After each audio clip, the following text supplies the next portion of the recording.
Temperatura, troca de ideias, vai falar agora com o secretário de Planejamento de Lajeado, Giancarlo Bervian, e tem vários projetos que Lajeado está tocando. Lembrando, né, o Giancarlo já anunciou que no final de abril deixa o cargo, mas está fazendo alguns projetos interessantes, importantes aqui para a cidade de Lajeado. Os dois principais que a gente vai abordar dizem respeito à revitalização, à reforma da Júlio de Castilhos, que é a principal via de Lajeado, e eu já falei em outros momentos para mim, a principal via do Vale do Taquari, por tudo que ela representa. Um investimento de em torno de 5 milhões em parceria com os proprietários dos estabelecimentos comerciais, como o próprio prefeito Marcelo Calmo salientou aqui na sexta-feira também em entrevista. E tem também a questão de transferência de índices, um projeto também que visa alargar algumas vias de Lajeado em parcerias, né, dando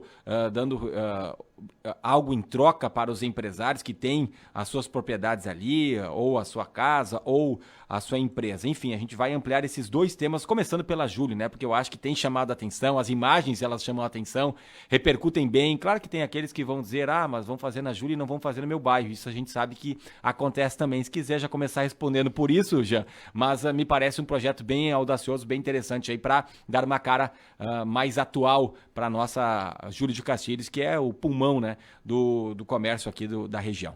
Bem-vindo, bom dia. Bom dia, Ricardo. Bom dia, Rita, Bom ouvintes dia. da Rádio Independente. Esse projeto, realmente, eu entendo como de um significado muito grande, né? Tenho trabalhado muito a ideia de que assim, né, eu digo sempre guardando as proporções, assim como Porto Alegre tem a Rua da Praia, como Buenos Aires tem a Florida, e vamos longe, como Paris tem a Champs-Élysées, o Vale do Taquari tem a Rua Júlio de Castilhos. E a importância que ela tem não só para Lajeado, e que todas as pessoas que moram em Lajeado sabem onde fica a Júlio de Castilhos, a comunidade do Vale também sabe. E ela tem uma importância muito grande, seja na questão econômica, mas também na questão histórica. E o que se buscou nesse projeto, e se trabalhou bastante em cima disso, inclusive buscando a contratação de uma empresa que conhece o que faz, né, que sabe muito bem o que faz, nós realmente procuramos ouvir, procuramos entender as principais demandas, e o resultado se deu justamente no atendimento dessas expectativas, pelo menos em sua grande maioria. A gente sabe que tem algumas situações que foram colocadas, apontadas, e que a gente entende que, pelo seu alto custo, talvez não se consiga executar, mas o mais importante disso realmente é mudar a cara da Júlio de Castilhos, proporcionando não somente para quem é empresário que tem ali um benefício, mas principalmente para a comunidade de Lajeado da região. Porque no momento que tu muda a figura, tu muda a visual e tu proporciona qualidade, né, de vida, com espaços para as pessoas usufruírem, com a arborização dentro da medida do possível, né, com especificações bem claras de que se colocaria ali, espaços adequados para os estacionamentos, para os pedestres poderem atravessar. Então, uma série de itens que se buscou atender nesse projeto e que eu acredito que nós conseguimos. E o que comentaste, Ricardo, da preocupação que se tem entre o que fazer na Júlio e não fazer nos bairros, basta pesquisar um pouquinho para ver quantas e quantas ruas vêm sendo trabalhadas, vêm sendo abertas em trabalhos da Secretaria de Obras, né, que o Marcelo, realmente o prefeito, busca atender as necessidades. E é difícil que a gente consiga atender a todos, né, em todos os locais ao mesmo tempo. São investimentos, são planejamentos que são feitos, e eu entendo que sim, a gente vem conseguindo atender essas demandas dentro da medida do possível. Uhum. E falar em investimento, seria um investimento de 5 milhões, falando da Júlia agora, né, dessa remodelação. Esse investimento, então, seria de 5 milhões. E em que momento está? Teve apresentação ao Fórum das Entidades, né, desse planejamento, do plano todo do projeto, vai ter um novo encontro para falar de detalhes a respeito disso, e a partir de então, tem uma data, tem uma previsão de início? Essa política adotada de compartilhar as informações, de buscar posicionamento das entidades envolvidas ou da comunidade, tem sido uma prática que a gente adotou, e eu procuro trabalhar muito em cima disso.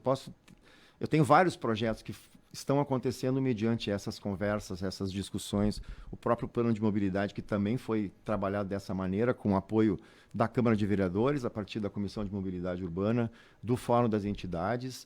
Já se fez essa reapresentação e a gente amanhã tem uma nova reunião com a Câmara de Vereadores. Na semana que vem, juntamente com a conversa da Júlio de Castilhos, se falará do plano de mobilidade também, a respeito do posicionamento deles e como eles interpretam isso tudo. Que né? dia Então, que é a reunião? Ficou marcado para 15 dias a partir de terça passada. Possivelmente na semana que vem nós tenhamos a possibilidade de nos encontrar. Né? Então, assim, é importante que a gente escute as pessoas envolvidas, né? Porque é muito fácil a gente definir e executar. Então, a partir do momento que nós tenhamos essa definição, já existe um orçamento feito, né? Todo ele discriminado, já existe um planejamento em termos de como executar essa obra, mas, claro, no momento que a gente encaminha para a licitação, vai ter uma revisão desses dados todos, né? A gente vai fazer uma nova análise desse orçamento todo para poder ter um termo de referência bem claro. Os projetos estão todos muito bem especificados para que as empresas que se prontifiquem a fazer saibam exatamente o que precisa. Outra condição que a gente coloca como um grande avanço dentro dos projetos elaborados na CEPLAN. Hoje nós temos projetos extremamente detalhados de uma equipe qualificada que tem nos proporcionado resultados muito mais eficientes, efetivos, né? Sem aqueles riscos de grandes aditivos. Por quê? Porque se trabalha muito o projeto e quando as empresas contratam esses projetos, eles já sabem exatamente o que fazer e não se corre o risco de ter custos posteriores, visto que já se define muito bem no início. Vamos trazer alguns detalhes, já. O prefeito falou, né, da importância dos proprietários dos imóveis, aqueles que forem aceitando, né, vão agilizar essas obras, vai começar a obra por aquelas quadras, né, por aquelas quadras que estiverem fechadas, os proprietários falaram, ok, vamos fazer, e aí já agiliza, senão a prefeitura tem autonomia de fazer a obra e depois cobrar em dívida ativa, pelo que o prefeito falou, né? Exato, a gente realmente busca essa conversa, eu entendo que seja um benefício. A gente está aguardando primeiro a definição agora por parte das entidades, né, para dar o ok e aí partir então para essa negociação. E aí tem 2 parklets, ele falou, eu sei que tem ciclovia na parte mais lá próxima ao rio. Fala dos detalhes aí do mobiliário, rede de drenagem, a sinalização, os detalhes mesmo aí como um arquiteto para falar desse projeto. Eu vou para entender assim a importância que tem de uma requalificação, né? Eu vou pegar o exemplo daquelas calçadas que estão sendo feitas na quadra no entorno do Hospital Bruno Born. Houve esse investimento, parte dele um aproveitamento de uma multa que se teve, a CEPLAN destinou isso no sentido de colaborar na execução disso, e em determinado momento eu fui enfático, eu disse, se não adianta nós trocarmos o passeio se nós não mudarmos os meio-fios. Por quê?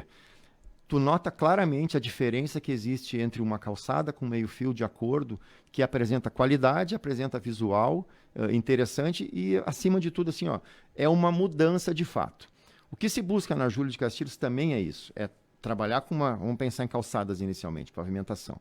Um pavimento adequado, um pavimento que permita acessibilidade plena, meio-fios de acabamento que já tem parte disso a questão de drenagem. Então, é todo um contexto, né? Nesses pavimentos já prevê todo o local destinado à vegetação, às tubulações, à sinalização, aos postes de iluminação que serão complementados com uma iluminação mais baixa, que é essa geral que nós temos na Júlio. A fiação por cima ou por baixo, que é um grande sonho? Infelizmente, nós não temos condições de fazer. A Júlio de Castilhos é uma via que tem um solo muito complicado. Uma tubulação subterrânea, ela envolve, não é um cano, é uma galeria, né? E a gente foi analisar valores e realmente assim, fica completamente fora pelo resultado que se buscaria. Eu entendo que a modificação que tem que ter nisso é realmente no que diz respeito à fiação de internet, né? Que hoje nós temos um problema muito sério e que está sendo tratado, é uma dificuldade muito grande pelos riscos que se corre de tu eliminar uma fiação que pode não estar identificada e pode gerar um transtorno, por exemplo, corta uma rede lá e fica o hospital sem internet. Mas eu entendo que muito mais que os postes e a fiação de energia são essa fiação relacionadas à internet. Isso é um processo que anda à parte. E um outro ponto extremamente importante que eu vejo é justamente onde se possibilita aos pedestres uma travessia mais tranquila e mais adequada. As faixas de segurança foram todas redirecionadas para as esquinas, na distância correta, dentro do que a norma permite, fazendo a aproximação entre as calçadas e nesse trecho de travessia, a retirada dos paralelepípedos e a colocação de placas de concreto pré-moldados, todas sinalizadas. Então, realmente, assim, tu não precisa passar no paralelepípedo para fazer uma travessia, por exemplo, com uma cadeira de rodas, né? Então, tu tem de ponta a ponta a Júlio de Castilhos com uma acessibilidade fácil, tranquila e sem obstáculos. Semáforos permanecem ou tem alguma mudança? Semáforos permanecem. Existe toda uma repaginação da identificação de sinalização, né? pelo compartilhamento da Júlio de Castilhos, pelo menos no trecho que vem da praça até a Pasqualini, como não se consegue ali colocar uma via exclusiva de ciclismo, vai ser feito compartilhado, vai ter uma sinalização de piso indicando que os veículos têm que respeitar, porque ali vai passar alguma bicicleta, dentro de um conjunto que está se trabalhando para interligar as ciclovias. Né? Além da visão geral da mudança, assim, vai mudar, né, visualmente e até, né, para quem for utilizar a Júlio. Quais são os principais pontos? Seria essa parte da ciclovia, os parklets? O que daria para... Esses equipamentos urbanos, eles vêm somar a um grande projeto, né? O que se buscou, sim, foi destinar locais dentro da via, que hoje eram de estacionamento, ou ainda são de estacionamento, e disponibilizar eles, então, para a implementação de locais de lazer, né? De estar, vamos dizer assim, não é de lazer, de estar, onde as pessoas possam sentar, possam conviver ali no dia a dia, conciliando isso com vegetação, de maneira que tu proporcione locais de sombreamento, né? Então, assim, são itens que vão sendo somados, né? As próprias esquinas nesse alargamento se pensa em vegetação rasteira, então tu começa a ter essa sensação de mais conforto, né? Do que simplesmente uma via onde tu tem praticamente hoje nada de vegetação, nada de área de estar. E a gente vai fazer essa complementação de maneira que te proporcione ao pedestre, principalmente, essa possibilidade. A minha grande expectativa é que tudo isso possa fomentar novamente a utilização de espaços relacionados à gastronomia, a lancherias, né? Enfim, locais que as pessoas possam utilizar além do horário comercial, né? A gente perdeu muito, hoje eu tenho pouquíssimos pontos ali na Júlio de Castilhos que proporcionam esse conforto de tu estar caminhando, poder entrar num lugar, sentar, tomar um sorvete, comer alguma coisa. E isso eu entendo que possa acontecer no momento que tu começa a disponibilizar esses espaços de estar com, eventualmente, mesas, locais para sentar. Isso tende a fomentar esse tipo de negócios. Para fechar o tema, Júlio, só reforçar a pergunta da Rita ali. O que a gente pode imaginar de prazo? Eu sei que tem outras reuniões, eu sei que tem a licitação, mas o que a gente pode imaginar? Né? Ou seja, o comerciante, quem passa pela Júlio de Castilhos, quando é que deve começar? Nós tivemos um primeiro cronograma elaborado onde se previa em torno de 6 meses. A gente entende que isso não deva acontecer dessa forma. Teria que ser algo muito, muito focado, muito pontual. 6 meses para começar e terminar a obra. Começar e terminar. Né? Seriam 2 meses para cada 4 quadras, alguma coisa assim. Eu entendo que isso vai depender muito dessas negociações e principalmente da definição de onde começar, né? Como começar. E eu acredito que isso é um processo que deva durar 1 ano entre o início e o fim. Mas e o início seria quando, Jean? Olha, assim que nós tivermos um ok e que a gente entender que possa ser tocado, é questão de elaborar a licitação, e aí se fala talvez 3, 4 meses para iniciar. Início de segundo semestre, então. Primeiro semestre, dificilmente. Seria perfeito. Nesse primeiro semestre, dificilmente a gente vai Questão de valor já está tudo certo para... A gente tem esse valor orçamento já existe. O que vai se buscar naturalmente agora nesse orçamento final, que será elaborado para licitação, a gente revisar, ver se não tem nada que possa ser adequado, mas se parte inicialmente desse valor já pré-definido. E o fórum, esse primeiro contato com o projeto, o que eles passaram, você imagina que vai ter muita mudança, vai ter muita adequação, e o que eles sugerirem, vai ter um novo estudo da CEPLAN, da equipe toda, porque provavelmente não vai ser assim, eles estão querendo, nós vamos fazer isso, né? Talvez algumas coisas sim, outras não. Como é que vai se dar esse processo? Eu entendo que pela receptividade e, acima de tudo, pela diversidade de representantes que nós tínhamos no fórum lá, com vários setores, o projeto foi muito bem recebido, né? A gente entende que todos praticamente entendem que deva ser feito, e eu acho que a hora realmente é agora, nós buscarmos isso. Tendo sugestões, tendo novas ideias, eu acredito que sim, que se possa, juntamente com a equipe que desenvolveu o projeto, analisá-las e, se forem realmente, se entender que são adequadas, a gente não tem problema nenhum em fazer ajuste nesse sentido. O trecho da Júlia ali é um pouquinho mais de 1 quilômetro, né? 1,4 km. 1,4 km. Eu lembro de um trabalho de aula, não consigo me lembrar quem era a professora, mas algo que me marcou quando eu tinha, 7, 8, 9 anos talvez. A gente saiu da Júlio de Castilhos, lá do Rio Taquari, e foi caminhando.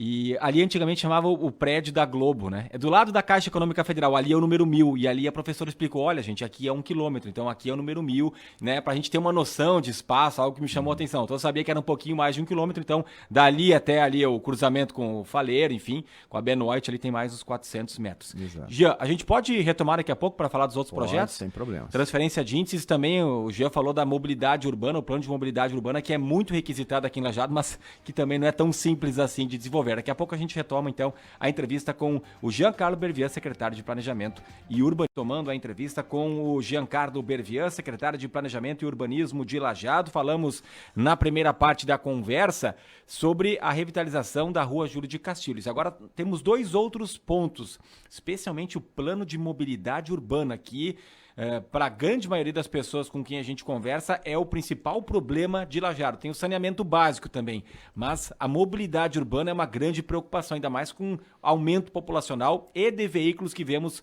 diariamente por aqui.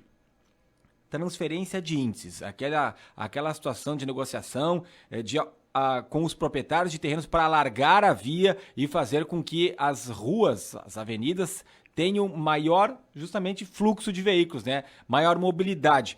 O que dá para falar a respeito desse projeto e o que já foi feito, o que está por vir ainda, Giancarlo Bervian? Inicialmente, tanto a outorga onerosa do direito de construir quanto a transferência de índices, ela já faz parte do plano diretor de Lajeado, aprovado em agosto de 2020, e nós temos ali dos artigos 98 a 113 explicando o que é. O que faltava e o que a gente está buscando concluir justamente é definir a lei específica que trata, desde a questão da fórmula do cálculo de cobrança, o valor do metro quadrado de construção, procedimentos administrativos para que isso aconteça.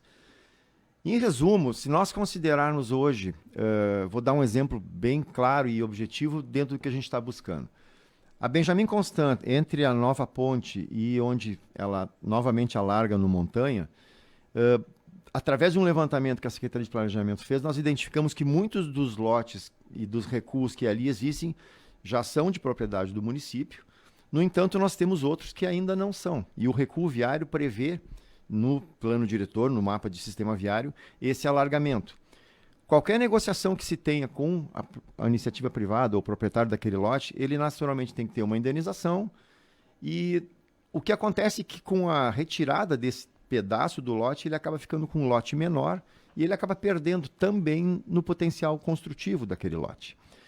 A outorga onerosa e a transferência do direito de construir nada mais é do que uma maneira de o município beneficiar esse proprietário de maneira que ele toma posse dessa área do recuo viário para poder permitir um alargamento. E esse proprietário ele tem 2 alternativas. Ele é beneficiado com um índice maior dentro daquela área ou ele pode transferir esse direito de construir. Por exemplo, ele tem um terreno de 360, perdeu 60 metros, sobrou 300. O índice de aproveitamento significa o quê? Se ali são índice 3, ele pode construir 3 vezes os 300. Então, são 900 metros quadrados. Ele já perdeu com relação ao que era os 360. Então, se pode permitir que ele aumente esse índice ali, sobre a área que ele tem, ou ele pode vender, pode comercializar esse índice excedente, e ele pode transferir tanto para o município, e o município depois negocia esse índice até mesmo em outro local da cidade, onde previamente já tem essa definição, e um índice que, por exemplo, é 4,5 vezes a área do terreno, pode passar para 5 ou para 5,5, dependendo do que ficar definido justamente nessa nova lei. Se ele se negar, a prefeitura também pode fazer cobrança em dívida ativa? Naturalmente. Pode. E tem que passar pela Câmara, é isso, Jean? O projeto, a lei, como é uma lei, né, ela passa pela Câmara. São 3 projetos de leis previstos. É a outorga onerosa, a transferência do direito de construir e o fundo que administra essa verba toda. O grande objetivo disso é que esses valores eles sejam destinados para o município e para melhorias em termos da comunidade. E tem ali um percentual muito grande, por exemplo, parte desse valor pode ou deve ser destinado para a habitação popular. Outra parte para parques e praças. Esse dinheiro, pouca percentual dele é deixado livre para o município escolher onde quer aplicar. A grande maioria já tem destinações corretas para justamente, se de certa maneira tu beneficia o dono do lote, a construtora que vai ser beneficiada com isso, o município, em contrapartida, tem um retorno muito significativo. E as vias que vão ser alargadas no primeiro momento? O prefeito falou aqui da Pasqualini, que vai para Arroio do Meio, Benjamin Constant também? Sim, é Benjamin Constant. Nesse trecho, eu acredito que seja uma prioridade muito grande nós fazermos esse trabalho. Tem esse levantamento de quantos seriam particulares e se já tem eu já sido tenho feita essa sim, conversa eu tenho esse com as mapa pessoas? levantado já desde, de 2 anos quase que a gente fez o primeiro levantamento.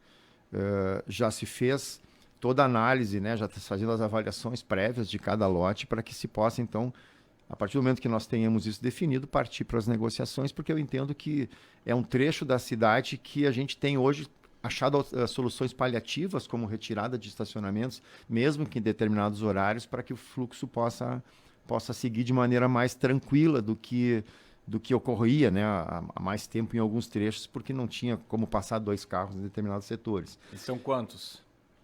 Desculpa. Quantos terrenos, quantos proprietários de que vocês cabeça eu não vou lembrar vão agora, ter mas uma bela negociação pela frente. mas eu vou dizer assim que a grande maioria, felizmente, já é do município, já havia tido negociações anteriores, né?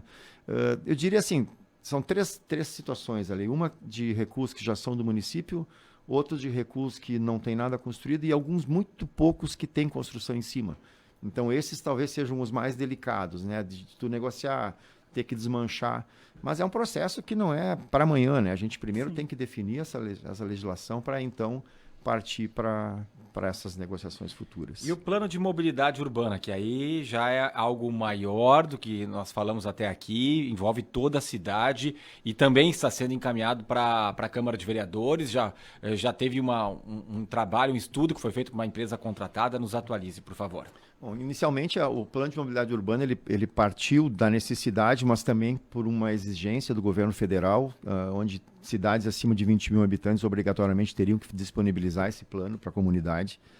E foi contratado a Entraf, uma empresa de Belo Horizonte, que no período pandêmico foi muito complicado. Nós tínhamos que definir todos os artigos que compunham a lei, tínhamos que ter audiências públicas para que validasse cada uma das etapas. Nós tivemos 3 audiências públicas, uma única presencial. Naquele momento eu não era secretário ainda, participei e eu achei muito interessante. E nesse período a gente então formatou o que seria o projeto de lei e inicialmente encaminhamos à Câmara de Vereadores para uma prévia, né? É aquela questão que eu comentava antes, muito melhor se discutir do que encaminhar um projeto de lei pronto, sujeito a emendas, a questionamentos. Então a gente tem feito esse trabalho, a Comissão de Mobilidade Urbana da Câmara se reuniu inúmeras vezes, algumas delas eu estive presente discutindo e eles nos passaram uma proposta de ajustes. O Fórum das Entidades também participou dessa forma, nos passando uma ideia. E a equipe técnica da CEPLAN, posteriormente, então, pegou esses dados todos e compilou num documento, que agora, então, foi reenviado a eles para que a gente possa oficiar e formalizar essa lei e aí, a partir daí, então, encaminhar para a Câmara de Vereadores. Principais pontos, já. O que vai mudar na prática? Na verdade, assim, o que dá base ao plano de mobilidade são os 4 eixos, né? E entre eles nós podemos citar, então, a educação para a mobilidade urbana, que aí envolve escolas, envolve a Secretaria de Trânsito, depois os modos não motorizados, então pedestres, ciclistas, modos motorizados, que seriam os veículos, ônibus, carros, e por fim o sistema viário, que constitui todas as diretrizes e que já temos um início com o sistema viário do plano diretor. Então ele vem a complementar, onde a partir daqui, então, nessa questão principalmente do sistema viário, é que são definidas de fato as principais rotas, os principais trechos que têm que ser atacados para que tu consiga gerar fluidez ao trânsito, um fluxo adequado e que tu possa circular pela cidade de maneira mais tranquila, né? Então, já tem estabelecido quais são eles? Quais são os pontos? O que deverá ser feito? O sistema viário elaborado a partir do plano diretor, que é uma parte da lei, ele já tem todas as ruas, todas as vias com os seus recuos definidos, né? Por exemplo, eu tenho locais onde tenho recuos que prevêem 30 metros de largura, né? São as grandes avenidas, né? Eu tenho outros locais que prevêem 24, 20, 16, em ruas que hoje talvez elas, numa análise atual, não tenham necessidade. Mas é toda uma malha criada para que a gente possa lá na frente ter isso definido já, e todos os projetos hoje encaminhados, eles já devem respeitar essas distâncias, incluindo o recuo viário. Por exemplo, tem ruas que eu já tenho construções construídas ali, mas todas as que foram encaminhadas após a aprovação do plano diretor, essas não podem mais ser construídas em cima do recuo viário, para que lá na frente nós não tenhamos as dificuldades de eventualmente ter que restituir ou indenizar uma construção em função de algum alargamento. Então corre muito junto, né, o sistema do plano de mobilidade, principalmente o sistema viário, com o plano diretor do município. Tá certo. Muito obrigada. Conversamos com o secretário do Planejamento e Urbanismo de Lajeado, Giancarlo Bervian. São muitas pautas, né? Muitas novidades, aí muita coisa boa vindo. Giancarlo, muito obrigada. Eu que agradeço a oportunidade. A CEPLAN, eu acho que ela disponibiliza muito mais serviços para a comunidade do que as pessoas imaginam. O setor, principalmente de projetos, que a gente tem lá fiscalização, cadastro, projeto, desenho, arquitetura, né? Muito se fala da questão das aprovações do projeto, isso é um dos itens que a CEPLAN. Então, realmente é uma secretaria que tem muitas atividades, né? E eu, particularmente, me sinto muito gratificado pela oportunidade que estou tendo e acredito que possa deixar assim, uma equipe com muito gás lá dentro para poder seguir essas atividades na busca das melhorias para a nossa cidade. Um abraço a todos os ouvintes. Um abraço. Giancarlo Bervian, secretário de Planejamento e